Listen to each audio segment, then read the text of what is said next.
साथियों जय भीम नमो बुद्धाय। मैं आपका साथी आपके साथ संदीप सिंह। आप देख रहे हो बुद्धिज्म द ट्रुथ। साथियों जैसा कि मैंने पिछली वीडियो में आपको बताया था कि मैं आपको इतिहास से रूबरू करा के पुनः दोबारा से शासक बनाने के लिए प्रयासरत हूँ। साथियों उसी कड़ी में मैं आज आपको बौद्धकालीन 16 महाजनपद में से सबसे बड़ा महाजनपद, सबसे साम्राज्यवादी और सबसे बड़ा राजाओं का साम्राज्य रहने वाला महाजनपद मगध के बारे में आज आपसे चर्चा करने आया हूँ। साथियों लेकिन मेरी एक आपसे आग्रह है, विनती है। सभी साथी बुद्धिज्म द ट्रुथ देख रहे हो, इस बुद्धिज्म द ट्रुथ को सब्सक्राइब करना, लाइक करना, शेयर करना ना भूलें, जिससे कि साथियों आप अपने बच्चों को, आप खुद को इतिहास से रूबरू कराकर पुनः शासक बनने की ओर अग्रसित हो सकें। साथियों मेरा प्रयास आप सभी को शासक बनाना है साथियों, ना कि साथियों आपको गुलाम बनाना। और जब तक हम साथियों शासक नहीं बन सकते, जब तक हम अपने इतिहास से प्रण नहीं लेते हैं, इतिहास से सीख नहीं लेते हैं, हम अपने इतिहास को सीखेंगे कि हमारे पूर्वज राजा थे तो हम राजा बनने के लिए और हम देश के शासक बनने के लिए प्रयास करेंगे। और साथियों हम अपने बच्चों को सिखाएंगे कि हम मजदूर थे तो साथियों आपके बच्चे भी मजदूर रहने का प्रयास करेंगे।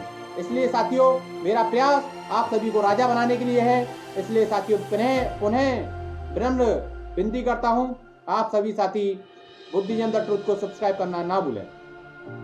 साथियों मगध साम्राज्य में बड़े बड़े राजाओं का राज रहा। सबसे पहले राजा हर्यक वंश के रहते थे, उन्हीं कालांतर में राजा अशोक का भी राज मगध राज पे रहा है। साथियों तो मैं आज आपको सबसे पहले हर्यक वंश के राजा बिंबिसार के बारे में साथियों मैं आपको बताऊंगा। हर्यक वंश की स्थापना बिंबिसार ने की थी और इसकी राजधानी राजगृह में इन्होंने बनाई थी। साथियों उसके बाद में साथियों बिंबिसार के बेटे अजातशत्रु राजगृह हर्यक वंश के राजा बने और इन्होंने साथियों सबसे पहले बौद्ध संगति कराने का काम किया। साथियों इतिहास से हमें प्रण मिलता है और हम यहाँ से सीखते हैं कि हमारा पहले देश, पूरा देश बौद्ध में हुआ करता था और इस देश के शासक हमारे राजा महाराजा, हम यूं कहूं कि हमारे पूर्वज हुआ करते थे।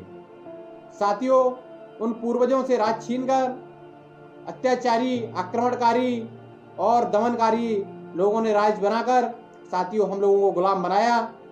उस गुलामी से हम कैसे निकलें और कैसे हम अपने आप को पुनः शासक बनाने के लिए प्रेरित करें और प्रयासरत करें, साथियों उसी कड़ी में मैं आपके बीच में इस इतिहास को बताने जा रहा हूं।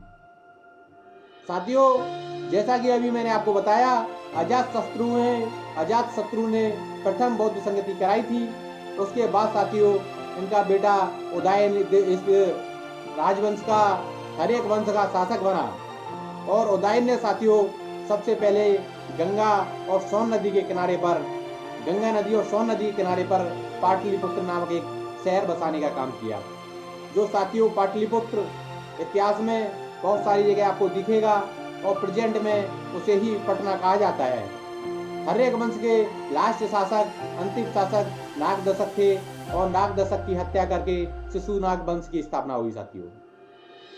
साथियों शिशुनाग वंश की राजधानी, उन्होंने अपनी राजधानी को राजगृह से ले जाकर वैशाली किया और वैशाली भी साथियों शिशुनाग वंश भी बौद्ध राजा हुआ करते थे।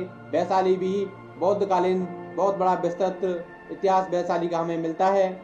साथियों उनका ही बेटा शिशुनाग जी का बेटा कालाशोक ने द्वितीय बौद्ध संगति कराने का काम किया और बौद्ध के प्रचार प्रसार में अपना जीवन व्यतीत करने का काम किया। तो साथियों हम यहाँ से सीखते हैं, हम यहाँ से देखते हैं, जब इतिहास को हम पढ़ते हैं तो पता चलता है कि पूरा भारत बौद्ध में था।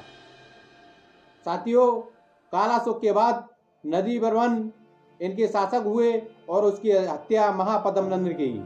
महापद्मनंद आज के नाई ठाकुर समाज के राजा हुआ करते थे और उस समय मेरे शब्दों में कहे तो जातियां होती ही नहीं थी, लेकिन कुछ लोग कहते हैं तो मैं भी मानता हूं कि उस समय वो नाई ठाकुर हुआ करते थे। साथियों नंद वंश का शासन 344 ईस्वी पूर्व से लेकर 326 ईस्वी पूर्व तक रहा था और इन्होंने पहली बार कलिंग को जीतने का काम किया था, जो कलिंग दक्षिण में आज के उड़ीसा में पाया जाता है।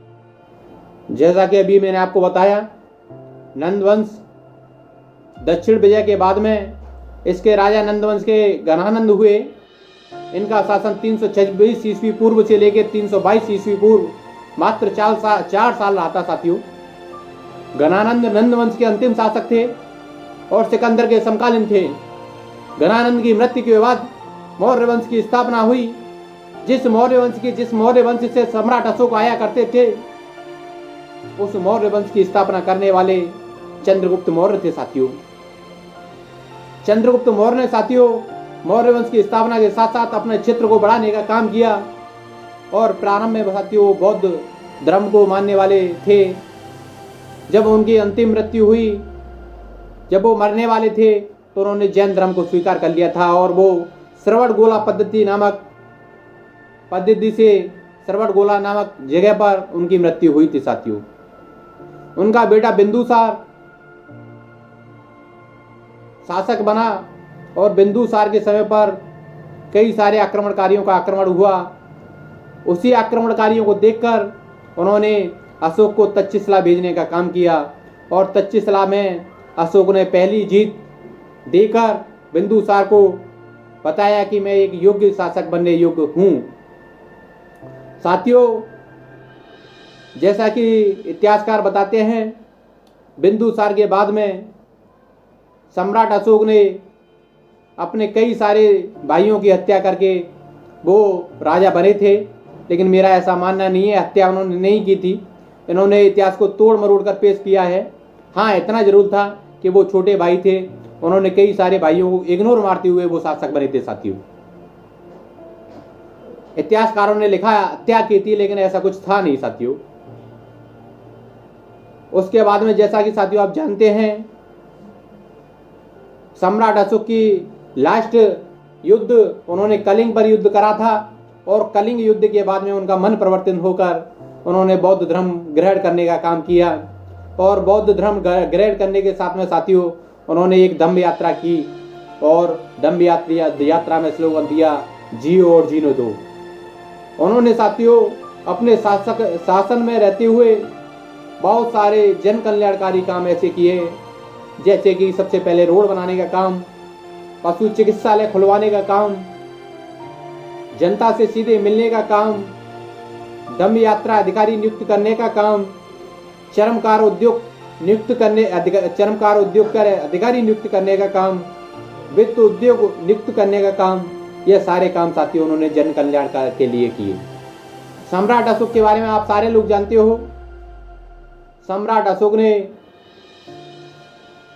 14 शिलालेख अन्य भाषाओं में लिखकर जनता को इतिहास से रूबरू कराने का काम किया। और साथियों, जो मैं इतिहास आपको बता रहा हूं वो इतिहास लिखित इतिहास है, शिलालेखों पर लिखा हुआ है। विदेशी यात्रियों की किताबों में लिखा हुआ है। ये कोई तोड़ मरोड़ के पेश किया हुआ इतिहास नहीं है साथियों। हमारे भारत में जितना भी इतिहास आपको पढ़ाया जाता है वो सभी इतिहास झूठ पर आधारित इतिहास है। रियल इतिहास को, सच के वास्तविक इतिहास को कोई आपको पढ़ाने का काम नहीं करता है। मैं आपको सच का वास्तविक इतिहास इसीलिए बता रहा हूं क्योंकि आप अपने राजा महाराजाओं के बारे में पढ़ोगे और उन्हें जानोगे तो आप भी राजा बनने का काम करोगे साथियों। हमारे सच के इतिहास को, वास्तविक इतिहास को, बौद्ध धर्म के इतिहास को इसीलिए नहीं पढ़ाया जाता है। उन्हें डर है कि हम लोग कहीं वास्तविक इतिहास से परिचित हो गए तो कहीं पुनः ये राजा बनने के लिए, शासक बनने के लिए आंदोलन ना कर दें और जनता के बीच आकर अपनी पैठ ना बिठा दें साथियों। यह बहुत बड़ा षड्यंत्र है, जिसे मैं षड्यंत्र में मनुवादी लोगों का सबसे सर्वश्रेष्ठ योगदान है। मनुवादी लोग, विदेशी आक्रमणकारी लोग कभी नहीं चाहते कि आप शासक बने। मेरा प्रण, मेरा अंतिम उद्देश्य इस देश पर बहुजन समाज का शासन स्थापित करने का है साथियों। उसीलिए मैं आपको बीच बीच में अपना कीमती समय निकालकर ये वीडियो आपके बीच में डालता हूं। इससे आगे साथियों मैं आपके बीच में सूरसेन नगरी मथुरा का इतिहास लेकर आऊंगा और बताऊंगा कि महाराजा कनिष्क को धूर्त पाखंडी लोगों ने कैसे कंस बनाया और सम्राट कृष्ण को कैसे चोर घोषित किया, छिंडा घोषित किया, और छिंडा चोर घोषित करने के बाद में भी साथियों उन लोगों ने कृष्ण के नाम से अपनी रोजी रोटी चलाने का काम किया। तो साथियों मेरे साथ में बने रहना, आपकी अगली वीडियो सूरसेन नगरी की तरफ होगी। जय भीम, नमो बुद्धाय।